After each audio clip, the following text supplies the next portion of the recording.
Hi friends, welcome to Arishta vlogs. ఈరోజు నేనైతే మసాలా వంకాయ కర్రీ చేసి చూపిస్తాను, చూసేయండి. చాలా చాలా బాగుంటుంది. వంకాయ కర్రీ అయితే సింపుల్గా చేసుకోవచ్చు.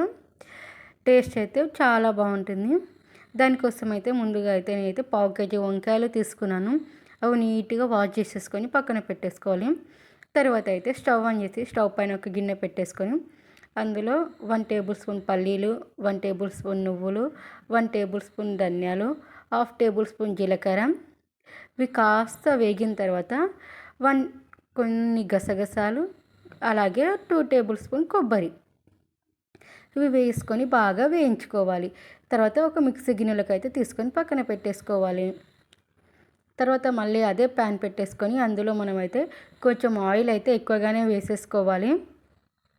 ఎందుకంటే వంకాయ ముక్కల్ని కొంచెం ఆయిల్లో బాగా మగ్గించుకోవడం కోసం అని చెప్పేసి అయితే మనమైతే ముందుగానే కట్ చేసుకొని పెట్టుకున్నాం కదా వంకాయ ముక్కల్ని, అవి అయితే ఆయిల్లో వేసుకోవాలి.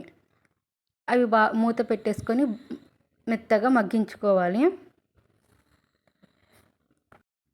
ఆల్మోస్ట్ 70-80% మగ్గేంత వరకు మగ్గించుకోవాలి మూత పెట్టుకుంటూ.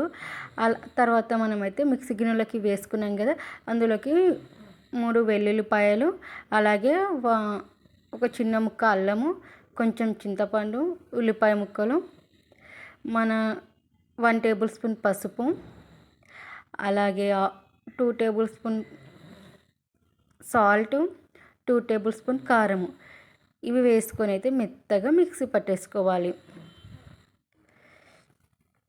సింపుల్గా చేసుకోవచ్చు. చాలా చాలా బాగుంటుంది కర్రీ అయితే. మీరు ఒక్కసారి అయితే ట్రై చేయండి. ఇలా మిక్సీ పట్టేసుకొని అయితే పక్కన పెట్టేసుకోవాలి. అప్పలోపు అయితే వంకాయ ముక్కలు అయితే బాగా మెత్తగా మగ్గిపోతాయి. తర్వాత వంకాయ ముక్కలను అయితే ఒక ప్లేట్లోకి తీసుకోవాలి. ఒక ప్లేట్లోకి తీసుకున్న తర్వాత మనం ముందుగానే మిక్సీకి వేసుకున్నాం కదా ఈ పేస్ట్ని, ఆ పేస్ట్ని అయితే అదే ఆయిల్లో అయితే వేసేసుకోవాలి.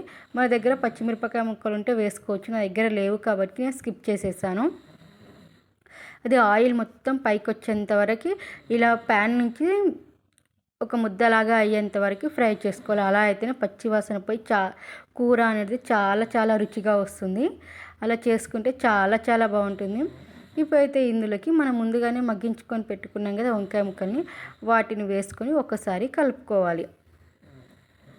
అలా 1-2 మినిట్స్ అలా కలుపుకున్న తర్వాత మనం ఇప్పటివరకు అయితే మిక్సీ పట్టుకొని పెట్టుకున్నాక వాటర్ అయితే ఒక గ్లాస్ వరకు వాటర్ వేసుకోవాలి. వాటర్ వేసుకొని బాగా ముక్క ఇంకా 30% ఆ ముక్క ఉడకలేగా వంకాయ ముక్క, అది ఉడికేలాగా బాగా ఉడికించుకొని ఉడికేటప్పుడు ఇందులో అయితే ఒక టమాటా వేసుకోవాలి. అదైతే వీడియో అయితే క్లిప్ మిస్ అయిపోయింది. సన్నగా తరుక్కొని వేసుకుంటే కర్రీ ఉడికేలోపు అయితే రెడీ అయిపోతుంది. నిజం చెప్తున్నానండి, వేడి వేడి వంకాయ కర్రీ చాలా చాలా టేస్టీగా ఉంటుంది. బగారా రైస్లోకైనా చపాతీలకైనా బాగుంటుంది. బాయ్.